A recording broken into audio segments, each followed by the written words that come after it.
और इसलिए उनको लोग तार्किक शिरोमणि कहते थे। उनमें यशोजी जी महाराज जैसी तर्क शक्ति थी, उनमें हरिभद्र श्री महाराज जैसी ज्ञान की प्रतिभा थी। उनके जीवन में शिष्य दिवाकर का और वादी मल्लेश्वरी महाराज का न्याय तर्क था, जिसके कारण वो सारी दुनिया में पूजा के पात्र बने थे। कहते हैं कि स्वदेश से पूज्यते राजा, राजा अपने देश में पूजा के पात्र बनता है, मगर विद्वान सर्वत्र पूजे। ज्ञानी व्यक्ति, विद्वान व्यक्ति हर जगह पर पूजा के पात्र बनता है। सागर जी महाराज का मान और सम्मान इस ज्ञान के कारण ही। आपके पास ज्ञान की प्रतिभा थी और आप हाजिर जवाबी थे।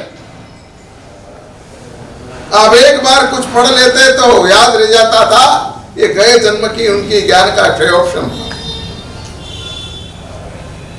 उन्होंने अपने जीवन में एक बात को इस तरह से अंतर में घुटी थी जिसकी कोई सीमा नहीं। अभी जैसा इन्होंने कहा कि बिना गुरु के उन्होंने ज्ञान प्राप्त किया, आगमों का बहुमान किया और बहुमान पूर्वक आगम का अभ्यास किया। आप आगमोद्धारक बने, कल्पना कर सकते हो एक प्राकृत भाषा की एक लाइन अगर आपको पढ़ने का कह दिया जाए तो वो याद रखना तो ठीक है, पढ़ना नहीं आता। उस महापुरुष ने उनके अर्थों को बिठाए और आप मूर्धन्य विद्वान बने। विद्वान भी कैसे बने, मैं आपको 2-4 नमूने दूंगा। उन्होंने आगमों का उद्धार किया। उनके दिल में एक ही तमन्ना थी कि भगवान के आगमों को अमरता प्रदान करना हो तो क्रांतिकारी परिवर्तन लाना पड़ेगा। और उन्होंने आगमों को पुस्तकारूढ़ करने का निर्णय लिया। पुस्तक छपाने के लिए प्रेस नोट बनाना प्रारंभ हो गई। ताड़पत्री पर हमारे आगम ग्रंथ थे। उन ताड़पत्री आगम ग्रंथों में कई जगह से वो सड़ चुके थे। ताड़पत्री क्या होती है आप जानते हो? क्या होती है?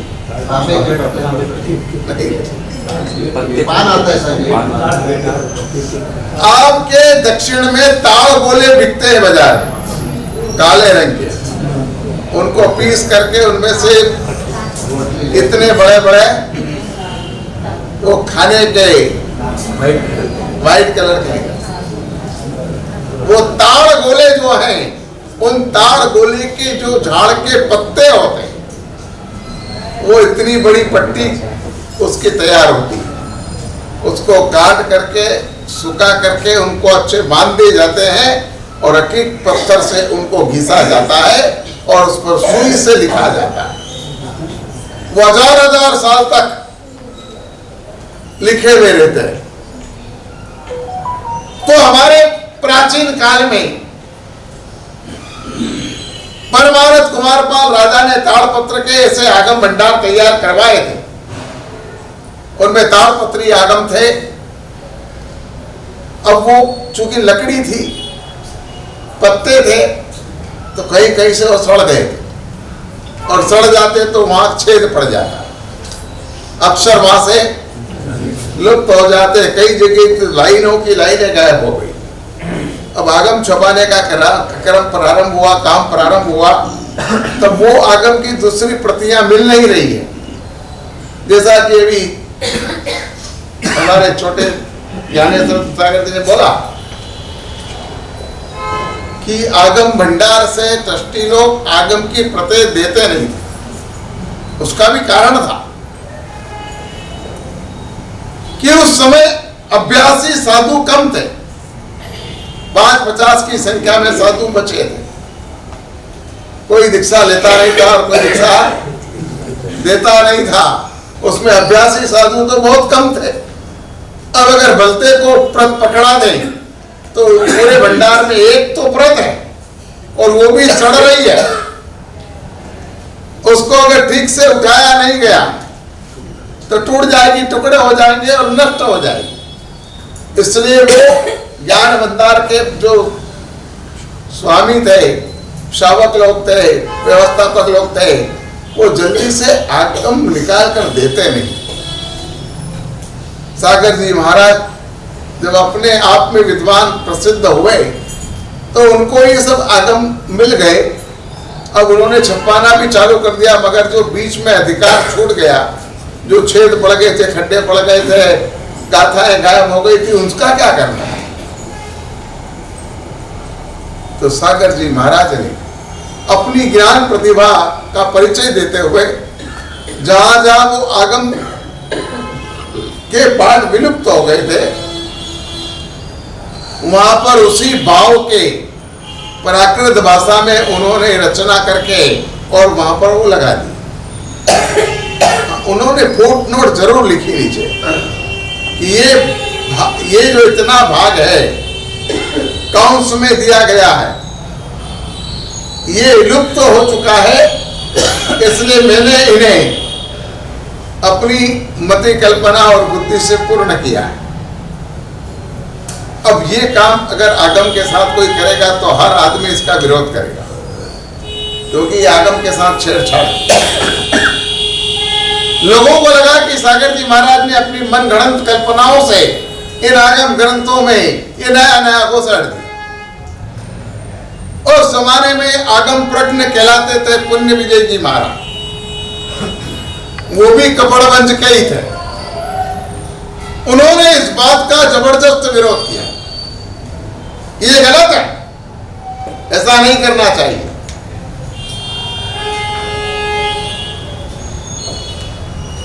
पर सागर जी महाराज की एक पहले से आदत थी, वो कभी भी किसी बात का जवाब नहीं देते, और जवाब देना होता था तो वो प्रैक्टिकली जवाब देते थे,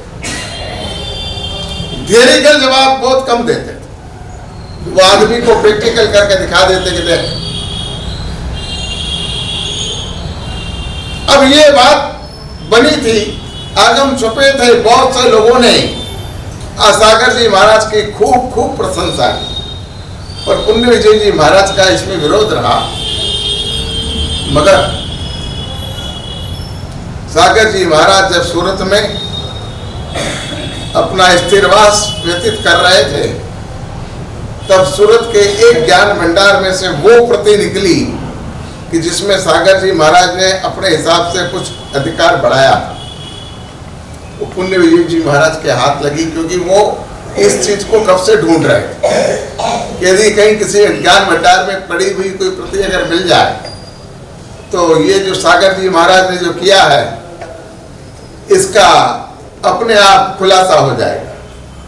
अब जब वो प्रति मिली और उसको खोली और जब उसको पढ़ा तो पुण्य विजय जी महाराज के हाथ में से टप टप टप आंसू टपक गए। वो प्रत लेकर के खड़े हुए और सीधे लिमड़े के उपासने में पहुंचे, जहां पर गुरुदेव सागरानंद जी महाराज अपने अस्वस्थ स्वास्थ्य के कारण वहां पर विश्राम कर रहे थे, स्थिरवास कर रहे थे। उनके चरणों में गिर करके खूब रोए कि मैंने आपके जैसे पूर्वधर की आशा तना, ये प्रति मुझे मिल गई है, इसमें जो भाव लिखा है वही आपने वहां लिखा है। इसमें और उसमें पदार्थ में कहीं से कहीं तक एक शब्द का परिवर्तन नहीं है। ये मेरी गलती थी कि मैं आप जैसे महापुरुष को पहचान नहीं पाया, इसलिए ज्ञानी की आशाधना मेरे द्वारा हुई है, मैं आपसे क्षमा चाहता हूं। ये सागर जी महाराज की ज्ञान प्रतिभा है। ऐसे वो ज्ञानी पुरुष थे, उनके ज्ञान की क्या बात करूं आपको। हमारे जैन समाज में उन दिनों एक सुधारक वर्ग भी था जो केवल समाज सुधार की बात करता था, धर्म को वो ज्यादा नहीं मानता था, पर हमारा समाज कैसे सुधरे और हमारा समाज कैसे आगे आए उसके बारे में वो पक्ष लिया करते। उन दिनों उन्होंने एक निर्णय किया कि देव द्रव्य का पैसा हमारे साधर्मिकों में वापर दिया जाए, इससे हमारे साधर्मिकों का उद्धार होगा। उन दिनों सागर जी महाराज ने बड़ी बड़ी सभाएं योजी और सुधारकों को व्याख्यान में बुला करके और खुलेआम छूट दी कि आप चाहे वो प्रश्न कर सकते हैं, उत्तर मैं दूंगा, प्रश्न आप करेंगे। और उन्होंने बहुत सारे प्रश्नों का समाधान किया। एक दिन एक व्यक्ति ने सागर जी महाराज से भरी सभा में कहा कि गुरुदेव, भगवान हमारे पिता है कि नहीं? सागर जी महाराज ने कहा, अपने परम पिता है, परमात्मा है, अपने पिता है। बोले वो हमारे पिता है तो हम उनकी संतान हुई कि नहीं? बोले हाँ हुई, आप उनकी संतानें हो। तो बोले बाप की संपत्ति अगर संतान वापरती है तो उसमें आपको इतराज क्या है? देव द्रव्य क्या है? परमात्मा का द्रव्य है, और परमात्मा का द्रव्य अगर उनका बेटा वापरे तो आपको तकलीफ क्या है? कितना बड़ा कुतर्क कर दिया। मगर सागर जी महाराज ने एक क्षण का विलंब किए बिना उत्तर दिया। उनकी ज्ञान प्रतिभा ऐसी। उन्होंने कहा कि माना कि पिता की संपत्ति पर पुत्र का अधिकार होता है, पिता की संपत्ति पर पुत्र का अधिकार होता है, इस नाते देव द्रव्य पर साधर्मिकों का यानी कि तुम्हारा अधिकार है। पर इसका मतलब ये तो नहीं हुआ कि पिता की संपत्ति को मन माने ढंग से तुम वापर सको। तो बोले हम बात समझे नहीं, उदाहरण देकर समझाइए। तब यहाँ पर सागर जी महाराज ने कहा, अच्छा एक बात बताओ, तुम्हारी माँ किसकी मिल्कियत है? क्या हुआ पूछा उन्होंने, तुम्हारी माँ किसकी मिल्कियत है? बोले हमारे पिताजी की। अगर वो तुम्हारे पिताजी की मिल्कियत है तो क्या तुम उसको भोगोगे? मिल्कियत तो तुम्हारे पिता की है और तुम पर तुम्हारा उन पर अधिकार भी है, पर इसका मतलब ये नहीं होता कि उसको मन माने ढंग से वापरो, वो तुम्हारे लिए पूजनीय है। ऐसे देव द्रव्य भी हमारे लिए पूजनीय है और देव द्रव्य के साथ कोई छेड़छाड़ नहीं की जा सकती। वो पूजा के काबिल है, उस द्रव्य को नमस्कार कीजिए और उस द्रव्य का देव द्रव्य उपयोग कीजिए। ऐसे तर्कों से उन्होंने जवाब दिया कि उस समय जितने भी सुधारक थे सबके दिमाग ठीक हो गए, सबके दिमाग के कीड़े खिरे गए। हमारे सागर जी महाराज ऐसे विद्वान थे कि जिसके बारे में आपने कभी कल्पना नहीं की हो। समय शिखर की यात्रा पर वो निकले थे, समय शिखर की तरफ वो जा रहे थे। रास्ते में काशी देश और वहां की वाराणसी नगरी आई। वहां पर संस्कृत महाविद्यालय था। वो संस्कृत विद्यालय मां शारदा का पर्याय बना हुआ था। वहां पर बहुत सारे ब्राह्मण पुत्र गुरुकुल में रहकर के पढ़ते थे। वहां पर बहुत विद्वान पंडित जी उनको पढ़ाते थे। जब उन लोगों को पता चला कि गुरुदेव सागरानंद सरस्वती जी महाराज कि जो जैन समाज में मूर्धन्य विद्वान की ख्याति रखते हैं, वो काशी पधारे, तब यहाँ पर उनका एक विद्वत मंडल पूज्य गुरुदेव के पास पहुंचा। गुरुदेव, हमारे विश्वविद्यालय में आप पधारिए, हम आपका प्रवचन सुनना चाहते हैं और हमें आपका स्वादवाद पर प्रवचन सुनना है। सागर जी महाराज ने कहा, ठीक, मैं दोपहर को 3 बजे काशी विद्यालय आऊंगा और आपके मनोरथ को पूर्ण करूंगा। सागर जी महाराज बरोबर 3 बजे पहुंच गए। 3 बजे पहुंच करके उन्होंने काशी के उन विद्वानों के आग्रह पर प्रवचन पीठिका पर बैठ करके साधवाद पर संस्कृत भाषा में व्याख्यान दिया। अस्खलित प्रभाबद्ध संस्कृत बोले और संस्कृत उनकी इतनी कठिन थी कि विद्वान लोग उस चीज को समझ ही नहीं पाए, जो पढ़ाने वाले थे वो भी नहीं समझ पाए।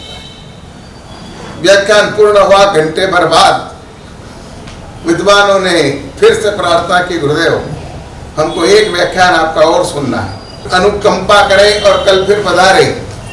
गुरुदेव का ठीक है, मैं कल फिर आऊंगा और आपको जरूर से व्याख्यान सुनाऊंगा। तब विद्वानों ने कहा, गुरुदेव हमारी एक विनती। बोलो क्या कहना चाहते हैं? बोले आप जिस संस्कृत भाषा का प्रयोग कर रहे हैं वो बहुत क्लिष्ट भाषा है, इतनी क्लिष्ट भाषा हम समझ नहीं पा रहे हैं, आप अपनी भाषा को थोड़ी सरल बनाएं और सरल भाषा में हमें उद्बोधन दीजिए। तब दूसरे दिन सागर जी महाराज ने बड़ी सरल भाषा में प्रवचन किया और उन पंडितों को प्रभावित बनाया।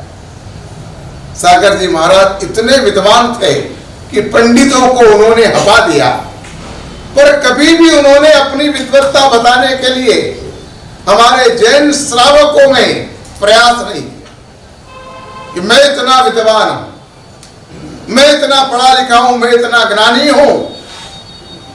ऐसी कोई बात उन्होंने अपने जीवन में कभी भी नहीं आने दी। वो हमेशा निराभिमानी रहे, कभी भी उन्होंने अपने जीवन में अहंकार का प्रयोग नहीं किया।